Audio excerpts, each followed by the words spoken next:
Hi, welcome to our channel where we share the most intriguing stories. Before dawn in the Wyoming mountains, a lone rancher's gate becomes the flashpoint in a ruthless war. Sabotage, forged maps, midnight flares. His enemies think they can take his road, but they've picked the wrong man. This isn't just a fight for land. It's a fight to crush a conspiracy. I was halfway through my morning coffee when I saw the county courier's truck slow roll up my long gravel driveway. That in itself wasn't unusual. Packages made their way up here every now and then. But when the guy stepped out with a clipboard and a certified letter envelope, I knew this wasn't some new tool I'd ordered or a spare part for the ATV. The man had that stiff, neutral posture of someone delivering bad news they wanted no part of. I signed for it, nodded a thanks, and stood by the porch rail, watching his taillights vanish down the mountain road before I even opened it. The return address read Cedar Ridge Heights Homeowners Association. That was my first clue that this was going to be good, like finding a rattlesnake in your mailbox. I tore the flap open and unfolded the letter. The language was pure bureaucratic arrogance.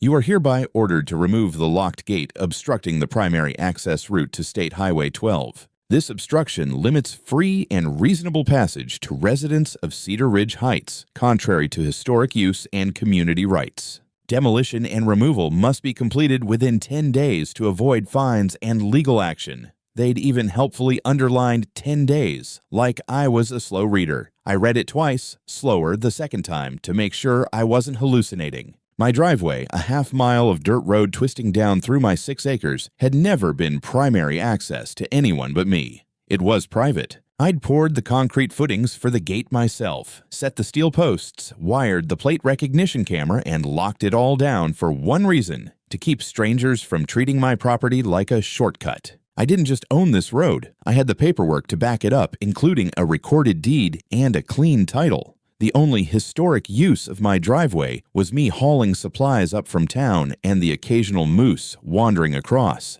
I called my attorney, Eric, before I even finished the coffee. By mid-morning, he had a scanned copy of the HOA's love letter and was already pulling my property documents and the recorded easement agreement from the county. That easement spelled it out in plain English: no right-of-way for any other parties without written signed consent from me, the landowner. We drafted a formal reply, short, sharp, and perfectly polite, attaching the deed, the easement language, and a friendly reminder that any further attempt to use or alter my road without permission would be treated as trespass. Eric sent it by certified mail and email before lunch. 3 days later, my security app pinged while I was tightening fence wire along the north pasture. Motion detected at the gate. I pulled the live feed up on my phone and saw 2 SUVs parked nose to tail just outside the steel bars. A woman in a cream-colored parka, mid-50s helmet hair even in the wind, was talking to a man holding a package from UPS. She was pointing at the gate, shaking her head, and waving her arms as if lecturing him about a moral failing.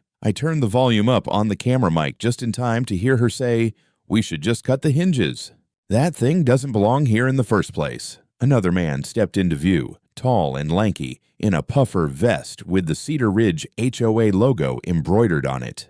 "We could get a crew and have it down in an hour," he said, looking over the metal frame like he was planning a cattle rustle. They laughed about how easy it would be, while the UPS driver, clearly uncomfortable, glanced toward the road like he wanted no part of it. I saved the entire clip to the cloud and made an extra backup on a hard drive in my gun safe. I knew enough from my years in federal service to spot a problem that was only going to grow teeth. People don't talk about cutting your property open unless they've already justified it to themselves. The letter had been the first shot. This little roadside committee was the scouting party, and from the look of their smug, self-assured faces, they were convinced they'd win. That was the moment I decided, if they wanted a fight over my driveway, they'd picked the wrong man to push. That first exchange at the gate might have ended with them driving away, but I wasn't naive enough to think it was over. Years of tracking fugitives had taught me one thing: when people think they're entitled to something, they'll try again, only smarter or dirtier. I doubled the alert sensitivity on the gate cameras and set my phone to push notifications no matter the hour. It was a little past 2 in the morning when the alert came. At first, I thought it was just a deer wandering close to the fence line, but when the video feed loaded, the motion sensor view was nothing but static. The connection dropped altogether a few seconds later. That wasn't a deer. I threw on boots, grabbed my flashlight and a sidearm, and took the ATV down the road. The gate loomed out of the dark in the beam of my light, and my gut sank at what I saw. The main camera's power cable had been cleanly severed, and someone had tossed a heavy steel chain over the sensor arm.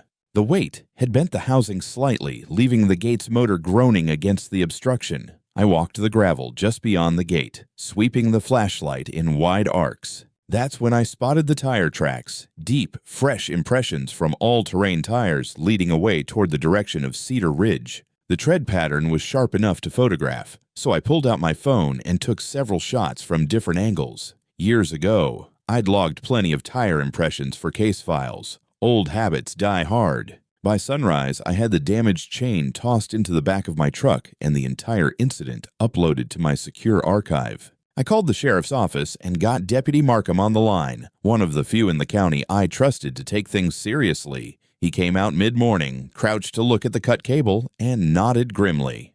Looks like bolt cutters for the chain, utility shears for the wire. Whoever did this knew what they were doing. I gave him copies of the photos and told him where the tracks led. He jotted notes, but his eyes said he already knew which neighborhood I was talking about. "I'll file it as property damage and attempted tampering," he said. "But you know these HOA folks. They're lawyered up and slippery. Keep your cameras rolling." That was already handled. By noon, I'd mounted 2 new solar-powered camera units higher up on steel poles, each with its own independent battery and LTE uplink to bypass any cut cables. I set a hidden trail cam 30 yards back in the tree line, angled to catch the approach from either direction. Anything that moved near that gate from now on would be on video in 2 places before it even touched the metal. Late that evening, I sat at my kitchen table reviewing the day's footage from the new setup just to test the angles. I almost laughed when I pulled up a feed from 3 hours earlier, a white SUV idling near the entrance, the same cream-colored parka in the driver's seat. She had her phone out, recording slow pans of the gate like she was scouting her next move. I tagged the clip and filed it alongside the others. The next morning, I got a tip from a buddy who spends too much time on Facebook community pages. He sent me a screenshot of a post from the Cedar Ridge Heights Neighbors group. The profile photo was unmistakable. Karen Winslow herself. The post read, "Our rightful access to Highway 12 has been blocked by an illegal gate. This affects everyone's safety. We will restore access by any means necessary." The comment section was a parade of nodding heads and, about time, messages from her HOA crowd. I didn't bother replying.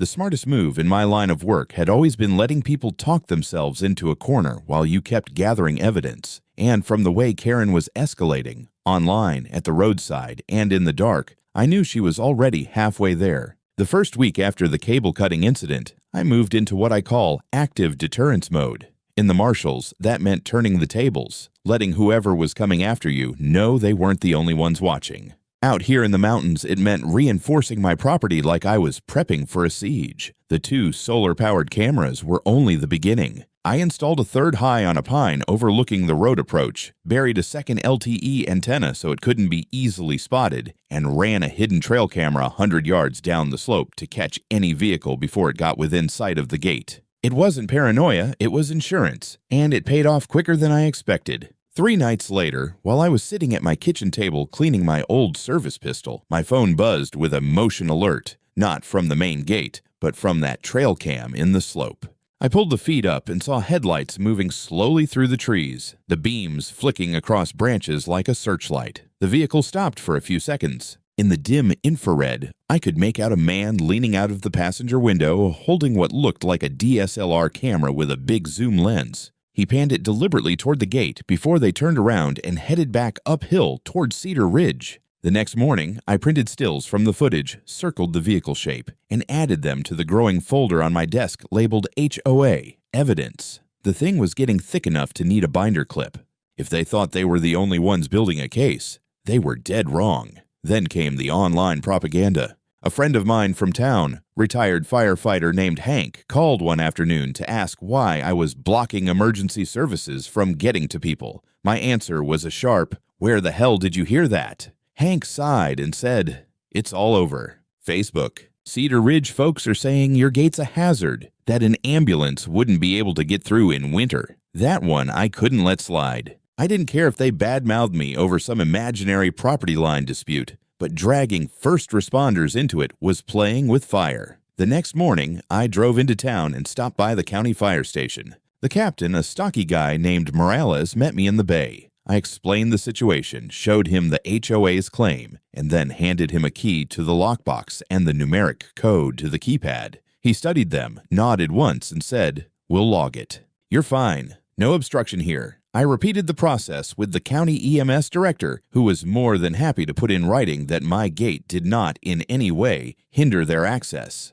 Both signed letters went into the evidence folder, and I scanned copies to my attorney. Eric practically hummed with satisfaction over the phone. "This," he said, "is gold. They try that argument in court, we'll bury it." Back at home, I decided to make the record public. I posted photos of the signed letters in the local Wyoming Mountain Living group with a short caption, "Emergency services have unrestricted access to my property. Any claims otherwise are false." I didn't name names, but I didn't have to. People knew exactly which HOA rumor mill I was talking about. The comment section lit up. Some folks applauded. A few HOA loyalists tried to twist the story, and one post from an anonymous profile accused me of hoarding the road for personal gain. That night, I pulled up the gate feed again before bed. At 10:27, the familiar cream-colored parka appeared in frame, illuminated by my security floodlights. Karen herself, standing just outside the locked bars, phone in hand, taking slow, deliberate video. She even leaned in close to the keypad like she was filming the buttons. When she turned to leave, she glanced up at the camera.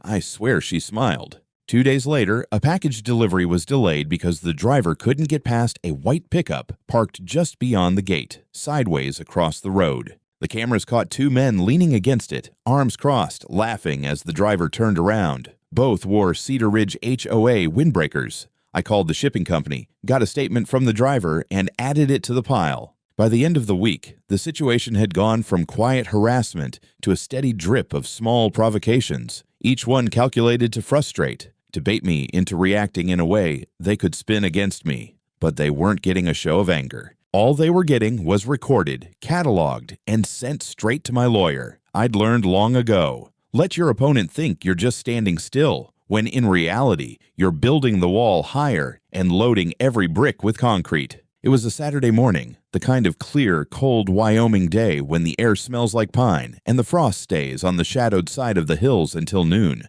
I'd just stepped out to the barn when my phone buzzed with a live feed alert. This time, it wasn't some prowler in the middle of the night. It was broad daylight, and the camera view made my jaw tighten. A small work crew, 4 men in matching neon safety vests, were clustered around the gate. 2 had tool bags on the ground, and 1 was already kneeling at the hinge post with what looked like a battery-powered angle grinder. Front and center, of course, stood Karen Winslow. Even from 30 yards away, the cream-colored parka was unmistakable. She had a folder tucked under her arm, and she was gesturing at the gate like a foreman on a job site. The grinder screamed to life, the disc sparking against the steel in short bursts as if they were testing where to cut first. I didn't waste time. I swung onto the ATV, the engine roaring as I tore down the driveway. Gravel spit out from the back tires as I approached. My GoPro clipped to my chest harness, already recording. The second they heard the ATV, the men froze, tools in hand, eyes snapping toward me. "Shut it down," I barked, pulling up to the gate. My voice carried over the grinding motor. "You're on private property, and you're tampering with my gate. Step back now." Karen didn't flinch. She actually smiled, the kind of tight, smug grin that made me understand why some people get punched in grocery store parking lots. "Mr. Price, you are unlawfully blocking an established access road. We have the right to restore that access under state law." I killed the ATV engine so her voice would carry clearly into the GoPro's mic. "Show me the statute. Show me a court order. Because unless you've got one of those right now, you're trespassing and damaging private property." She tapped her folder. "The documents are in here. You'll see them in court." I reached over the gate, pulled the bolt cutters from the hand of the nearest worker, and set them down firmly on my side of the bars. Then you wait for court. You don't bring tools to someone's front door and start hacking away. The grinder operator muttered something under his breath and started to pack his tools. Karen shot him a glare, but the sound of approaching tires on gravel cut short her indignation. The sheriff's SUV rolled into view, dust hanging in the crisp air behind it. Deputy Markham stepped out, sunglasses on, taking in the scene. Me at the gate, Karen's crew with tools, and the fresh scuff marks on the hinge post. "Afternoon, folks," Markham said evenly. "Mind telling me what's going on?" Karen launched into her rehearsed spiel about historic rights, community access, and my illegal barricade. Markham let her run for a bit, then turned to me. I handed him my ID and said, "Private property fully documented. Gates mine, roads mine. No easement for them, no right-of-way. And I've got video of them trying to cut it open." Markham crouched to inspect the marks on the steel and the tools lying nearby. "Looks like attempted damage to me," he said, glancing back at Karen. "Do you have any paperwork from a judge authorizing you to alter this gate?" Karen's smile faltered. "We have HOA bylaws that—" "Not the same thing," Markham interrupted. "HOA bylaws don't override county records or state law. You know that." The crew shifted uncomfortably. One of them muttered that they didn't sign up for legal trouble and started walking back toward their truck. Karen tried to rally them, but the momentum was gone. Markham told her plainly, "You're all leaving now. If you come back with tools and no court order, I'll have no choice but to cite you for criminal mischief and trespassing." Karen gathered her folder like it was a wounded pet and stalked off toward her SUV. I stayed put until their taillights disappeared around the bend. Only then did I step out to inspect the hinge. The grinder hadn't cut deep, more like a test run, but it left a shiny gouge in the steel. Another mark for the evidence folder, along with the GoPro footage and Markham's written incident report, which he promised to file by end of day. As I drove back up to the house, the pine scent in the air didn't smell quite as clean. The confrontation had been too bold, too coordinated. This wasn't going to stop. It was only going to get bigger. 4 days after the gate incident, an email from my attorney lit up my phone just after breakfast. The subject line read, "HOA complaint filed. See attached." I opened the PDF, and there it was in black and white. Cedar Ridge Heights Homeowners Association, var. Land and Price. The complaint accused me of unlawfully restricting a historic community access route and demanded the immediate removal of all barriers, gates, and obstructions. They'd attached what they claimed was a 1978 easement map showing a dashed line right through my driveway to the state highway. At first glance, the document looked official, county seal, signatures, and a faint yellowing like it had been scanned from an old paper record. But the more I stared at it, the more the details itched at the back of my mind. The county clerk's name listed on the seal wasn't the clerk in 1978. I'd lived in Wyoming long enough to remember that name only came into office in the mid-'80s. The font on the header looked like something from a modern word processor, not an old typewriter. It smelled fake, and not the cheap kind. This was the work of someone who thought they were clever. I called Eric, and within an hour he had 2 experts lined up, a licensed surveyor named Collins and a county land records historian named Jacobs. We met at my place that afternoon. Collins spread the HOA's map out on my kitchen table, holding the edges down with coffee mugs while he adjusted his reading glasses. Jacobs leaned over his shoulder, pointing to the signature block. "See here," Jacobs said. In '78, this would have been in the old block letter seal, not the modern round one, and the stamp ink. This shade of blue didn't get used until after 1990. Collins traced the property lines with a pen. And whoever drew this didn't match the original survey. They've shifted the coordinates to force the driveway into the easement. Amateur hour, if you ask me. Eric smiled like a man finding a loaded wallet in the street. "Perfect. I'll get affidavits from both of you and file them with the court. If this is forgery, it's going to blow up in their faces." By the next morning, we had our counterstrike drafted, a formal motion to dismiss their claim as baseless, plus a counterclaim for trespassing, attempted destruction of property, and fraud. Attached were the affidavits, high-resolution photos of the supposed easement map with the anomalies highlighted, and the full incident logs from my cameras, cut cables, bolt cutters, grinder marks, and all. Eric's language was sharp enough to shave with. The plaintiff has engaged in a pattern of harassment and fraudulent misrepresentation in an effort to coerce the defendant into surrendering lawful private property rights. While Eric filed the paperwork, I kept my focus on securing the property.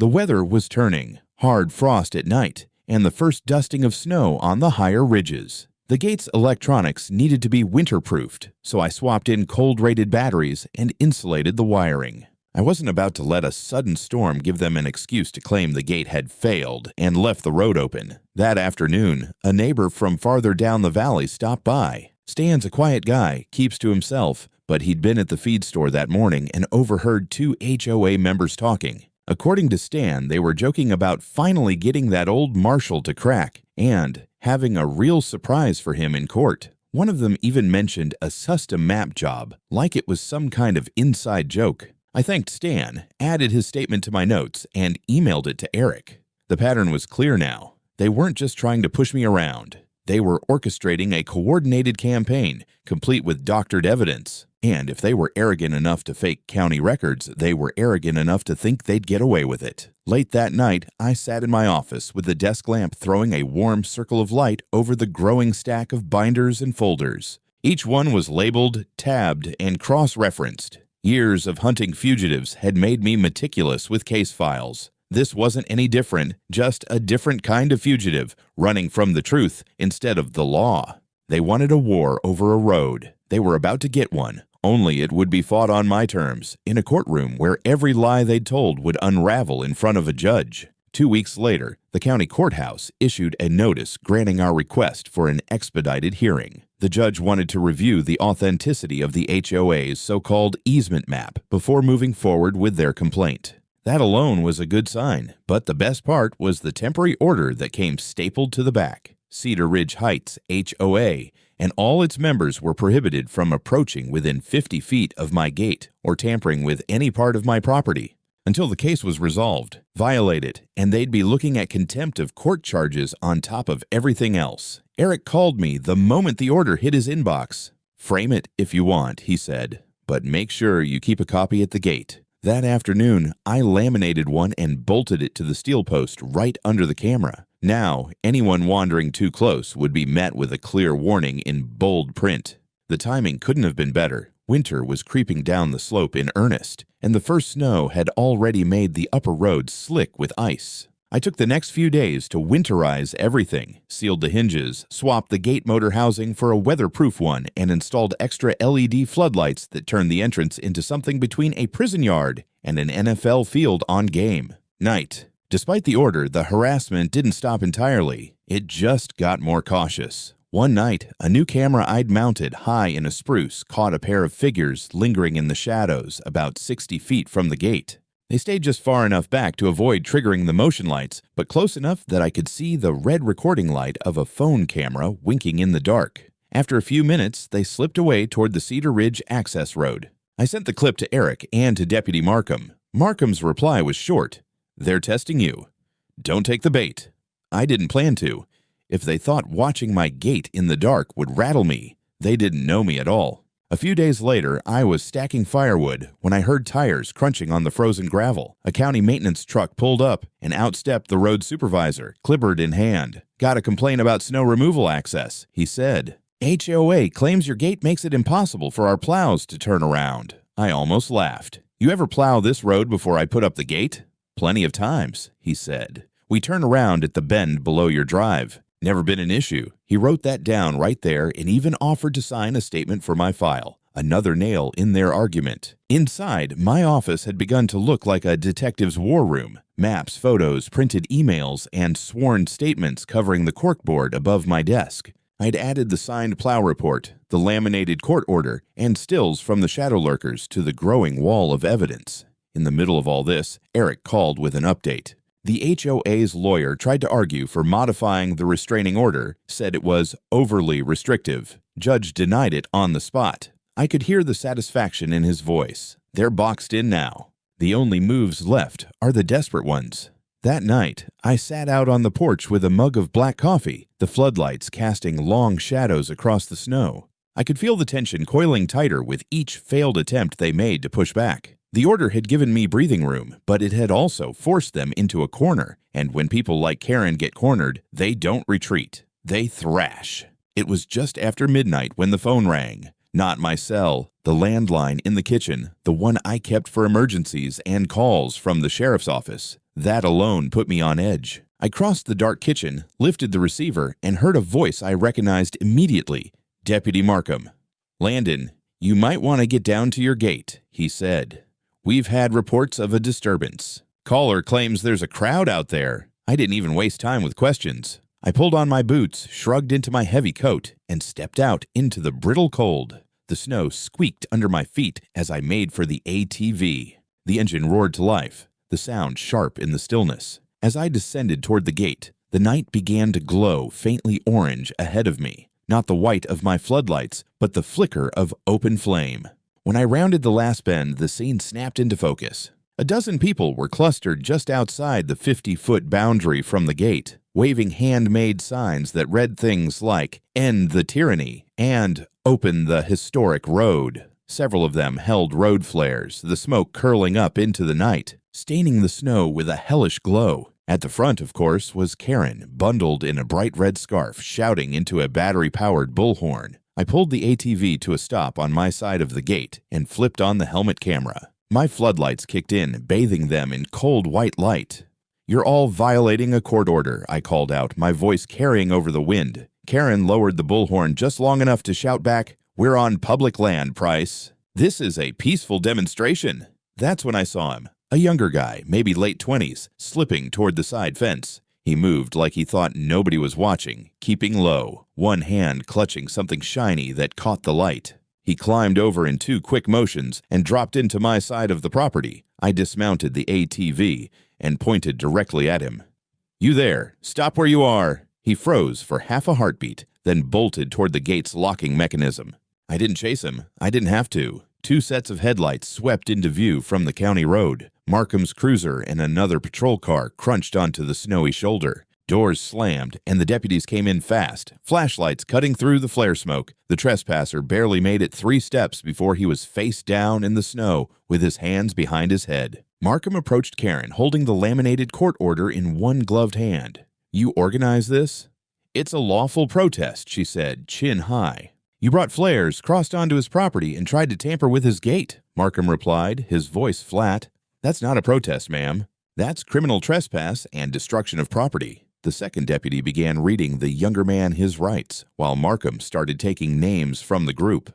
A couple of them broke off and left immediately, not wanting any part of what was coming. The rest milled in sullen silence as Karen was told she'd be cited for violating the court's protective order. I stood back, letting the deputies handle it. My cameras were rolling, every second of it. The flares hissed in the snow where they'd been dropped, sending up thin streams of smoke that caught in the LED light. When it was over, 3 of them were in custody. The trespasser, Karen, and another man who tried to argue with the deputies until his free speech defense turned into swearing and shoving. The rest left under threat of arrest if they didn't disperse immediately. Markham walked back over to me. "You're going to want to add this to your evidence folder," he said, nodding toward the gate. "We'll have full reports by morning, and the DA will see them before your next hearing." As the patrol cars pulled away, their taillights fading into the snowy dark, I was left alone with the quiet hum of the floodlights and the acrid smell of burned flare powder. I locked the gate again, checked the fence line for damage, and rode back up to the house. On the porch, I lingered for a moment, listening to the silence return. It was the kind of stillness that only comes in winter nights this far from town, deep, almost heavy, but beneath it was a current of something else. They'd just made their boldest move yet, and it had blown up in their faces. The question now was whether that was enough to break them, or if they still had one last stunt waiting. The courtroom was packed the morning of the final hearing. Word had spread through the county. Small towns love a public reckoning, especially when it involves someone like Karen, whose reputation for meddling had outgrown Cedar Ridge Heights years ago. I walked in with Eric at my side, the 2 of us carrying matching black binders thick enough to stop a bullet. Each one was meticulously tabbed. Property records, expert reports, surveillance stills, sworn statements, police incident logs. My case was no longer just a defense. It was a battering ram. Karen sat at the plaintiff's table in a tailored navy blazer, her hair sprayed into place like she was prepping for a magazine shoot. Her lawyer, a wiry man with 2 white teeth, looked nervous already. The HOA board members who dared to show up sat 2 rows behind her, whispering in low, frantic tones. The judge entered, banged the gavel, and called the session to order. The HOA's lawyer went first, trying to frame me as an unreasonable landowner obstructing historic community access. He held up the alleged 1978 easement map like it was the smoking gun. That's when Eric stood. "Your Honor," he said, Before this exhibit is accepted into the record, we have expert testimony that the document is fraudulent." The judge raised an eyebrow. "Proceed." We called Collins, the surveyor, to the stand. He walked the court through the obvious geographic discrepancies, explaining how the plotted coordinates didn't match any official survey from the period. Then Jacobs, the county records historian, stepped up and dismantled the forgery piece by piece. Wrong seal, wrong font, wrong clerk name, wrong ink. Finally, Eric dropped the hammer, an affidavit from the actual clerk who'd served in 1978, confirming she'd never seen or signed such a document. That drew a visible wince from Karen's lawyer, who suddenly looked like a man holding a grenade with the pin half pulled. When it was my turn, I testified calmly, walking the court through months of harassment, the sabotage of my gate, the false emergency claims, the vandalism, the night protests. Each claim was backed with video clips and stills, projected on the courtroom screen for everyone to see. The grainy footage of Karen at the gate with flares in the background drew a few audible gasps from the gallery. Then Eric introduced the financial records, a paper trail showing HOA funds being used to pay a consulting fee to a local realtor.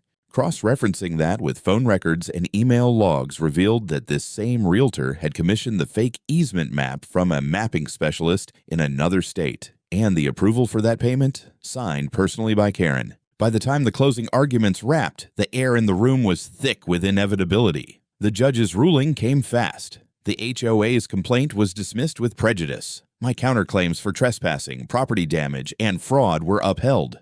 The court ordered Cedar Ridge Heights HOA to pay me over $1.1 million in damages, covering legal fees, security upgrades, repairs, and punitive damages. Then came the personal judgment. Karen was found guilty of criminal fraud, forgery, and conspiracy to commit property interference. She was sentenced to 8 years in state prison with no parole for the first 5. The gavel fell, and the room erupted in low murmurs. Karen was led out in handcuffs, her perfect hair slightly askew. The board members avoided my gaze as they shuffled toward the exit, their association effectively dissolved by court order. Outside, the winter sun was bright on the courthouse steps. Eric shook my hand hard, grinning like a man who just sunk a winning shot at the buzzer. "You don't just win cases, Landon," he said. "You annihilate them." That evening, back at the ranch, I installed a new sign on the gate. Private road. Entry by court order only. The cameras caught the reflection of the bold letters in the snow. For the first time in months, I felt the weight ease off my shoulders. The road was mine again, and now everyone knew it.